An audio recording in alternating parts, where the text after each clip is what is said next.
अस्सलाम वालेकुम। मैं हूं तारिक शाह और आप देख रहे हैं जुनून पाकिस्तान। उम्मीद है आप सब खैरियत होंगे और दुआ है अल्लाह ताला हम सबको अपनी हिफ्ज़ ईमान में रखे। दोस्तों, हमारे केयर टेकर प्राइम मिनिस्टर काकड़ साहब ये कहाँ से आए हैं, ये भी आज चीज़ सामने आ गई है। यहाँ से तो हमें पता था कि ये किसके बंदे हैं, बाप पार्टी से, और बाप पार्टी किसके अंडर है, सारी चीज़ें जो है ना वो तो हमें पता था। लेकिन एक्चुअल जो है ना आज अमेरिका से इनकी तायद हो गई है। उन्होंने जनाब इनको जो साइफर के और जो रजीम चेंज के मौजद कहे जाते हैं, बाकी तो सारे मोरे थे, बाजवा और ये जितने तो ये हैं, उन्होंने जनाब इनको भरपूर इनकी सपोर्ट करने की ख्वाहिश का इज़हार किया है। इनको सपोर्ट करेंगे और इनके साथ रिलेशन, और नीचे एंड पे लिख दिया कि ये साफ़ और शफाफ इलेक्शन कराएंगे। साफ़ और शफाफ इलेक्शन जैसे कि अमेरिका चाहता है और हमारे रजीम चेंज वाले चाहते हैं। तो ये सब चीज़ें हैं। और वैसे भी इनके अब सहाफ़ी जो हैं, जो लफाफा सहाफ़ी हैं जैसे कि हामिद मीर साहब, तो उन्होंने भी कह दिया कि जी ये ताकतवर जो है ना ये अवाम की नब्ज़ को नहीं रीड कर पा रहा है, ये ज़िद में लगे हुए हैं। और वैसे भी हमने भी कल आपको ये कहा था कि ये प्लान इनका लंबा लगता है, शायद ये 2024 के मिड या फिर आगे 25 तक एक्सटेंशन 1 और आगे जाके उसी हुकूमत में एक्सटेंशन 2 भी आ जाए। तो ये सब चीज़ें जो है ना ये करने की कोशिश कर रहे हैं। अब इमरान खान साहब को तो इन्होंने किसी ना किसी तरीके से पकड़ के अंदर कर दिया, पार्टी भी अपने हिसाब से ये तोड़ी बैठे हैं। लेकिन एक चीज़ जो इनको मसला दरपेश आ रहा है ना, तो वो ये है कि ये इनको मईशत नहीं इनको समझ आ रही कैसे करना है। जो एक रस्तू को लेके आए थे, उन्होंने रेड कारपेट भी बिछाया और उन्होंने कहा जी मैं तो डॉलर 100 रुपये का लेके आ जाऊंगा, तो वो चीज़ गलत साबित हुई। आज ऑफिशियली डॉलर 300 क्रॉस कर गया है और डार साहब अपने घर चले गए हैं लंदन।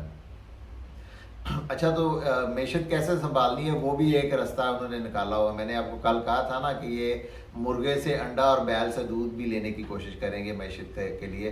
तो जनाब आज एक छोटा सा हमने उस पर रिसर्च की थी। तो पाकिस्तान अपनी हिस्ट्री का इस वक्त सबसे ज़्यादा असला बेच रहा है। पिछले जो 18 से 22 तक हमारा जो है ना वो बिल्कुल कुछ इसमें नहीं हुआ था, असला हम इतना नहीं बेचे थे। लेकिन ये पिछले 1 साल जब से जो है ना इमरान खान साहब ने खासकर ये पंजाब और केपी की हुकूमतें तोड़ी हैं, हमारे जो है ना ग्राफ बहुत ऊपर गया है। तो वहाँ हम एक तो वैसे भी इसको यूक्रेन को तो बेच ही रहे हैं और दूसरी जगह पे भी हम काफ़ी असला बेच रहे हैं ताकि डॉलर्स आएँ और मैशत को संभाला कुछ मिले। और इस वक्त ना तो अमेरिका और ना ही वेस्ट को किसी को इतराज़ है और ना क्यों पाबंदियाँ लगाता है। हमें इस चीज़ की बिल्कुल परेशानी नहीं है। हमारा मेड इन पाकिस्तान चीज़ जा रही है, चाहे वो कुछ भी जा रही है और लीगली जा रही है। लेकिन पहले पाबंदियाँ थी, अब पाबंदियाँ नहीं है। ये बड़ी ज़बरदस्त इस वक्त चीज़ हुई है, लेकिन जो इस वक्त अमेरिका की और रजीम चेंज वालों की फेवर में है। अच्छा जी, पाकिस्तान में इस वक्त भी जो है ना वो इम्पोर्टेड हुकूमत ही है, जैसे कि मैंने बता दिया कि काकड़ साहब हैं।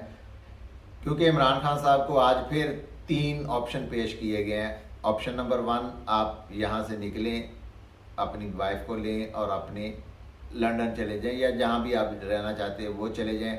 और दूसरा ये है कि आप पार्टी जो है ना हमारे किसी मोरे के हवाले करके जाएं, जिसको हम कहें, चाहे वो बाद में पीएम बन जाए आपकी पार्टी, या फिर आपको साइफर के केस में गद्दार करार देकर आपको फांसी दे दी जाएगी, आपको सजाए मौत दे दी जाएगी। और उसके लिए आर्मी एक्ट के तहत, आर्मी एक्ट कौन सा, 1923 का, जो कि गोरों ने बनाया था। और वो उस वक्त बनाया था जब वो बगावत को कुचलने की कोशिश करते थे। इस वक्त तो कोई बगावत नहीं है, इस वक्त तो लोग अपना हक मांग रहे हैं। लेकिन उस वक्त जब उन्होंने ये बनाया था तो वो वाला 1923 100 साल पुराना कानून लागू करके तो उस पे जो है ना इमरान खान साहब को दबाने की कोशिश की जा रही है। और उसी सिलसिले में इमरान खान साहब के जो भांजे हैं हसन न्याजी, हफीजुल्लाह न्याजी के बेटे, तो उनको जो है ना वो भी आर्मी कोर्ट में उनका ट्रायल हो रहा है और उसी पे उनको आगे जाके सज़ा होगी या जो भी होगा। लेकिन उसके लिए पेशावर हाई कोर्ट में ऑलरेडी एक पिटीशन डाल दी गई है।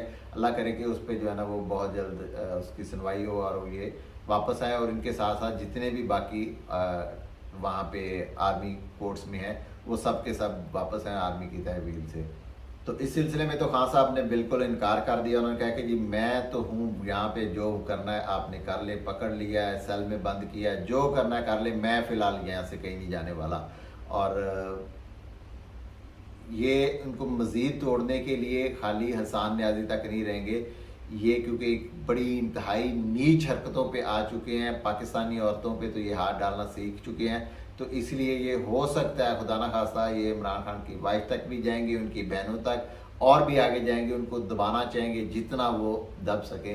लेकिन इनको नहीं पता कि ये एक पहाड़ से टक्कर ले बैठते हैं, इनका खुद का माथा जो है वो ज़ख्मी होगा, उसे कुछ नहीं होगा।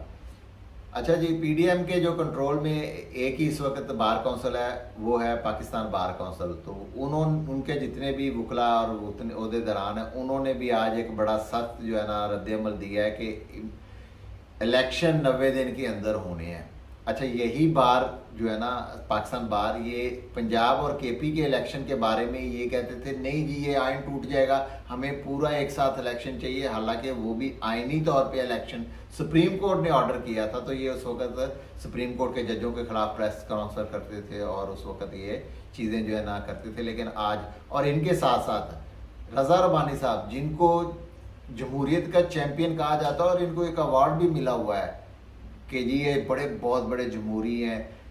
इनसे आपको याद होगा वो एक सहाफ़ी माइक लेके इनके पीछे पीछे फिर रहा था कि जनाब ये ज़रा इस पर कुछ बात कर लें, तो उस वक्त ये चुप करके अपनी गाड़ी में बैठ के निकल दिए थे।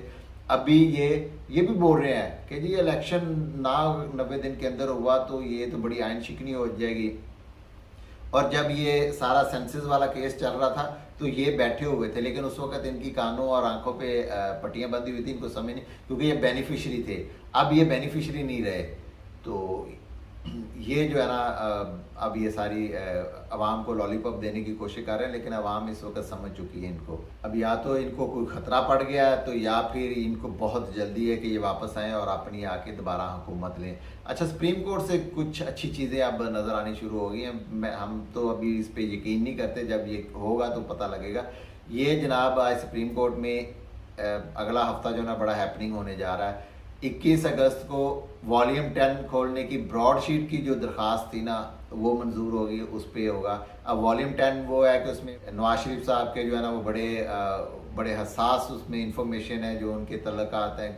कहा जाता है मुबैना तौर पे इसराइल और इंडिया के साथ और कुछ जो मुल्क दुश्मनी की चीज़ें हैं वो हैं। तो वो अब देखें किस तरफ जाती हैं। वो खैर फिक्स तो हो गई है।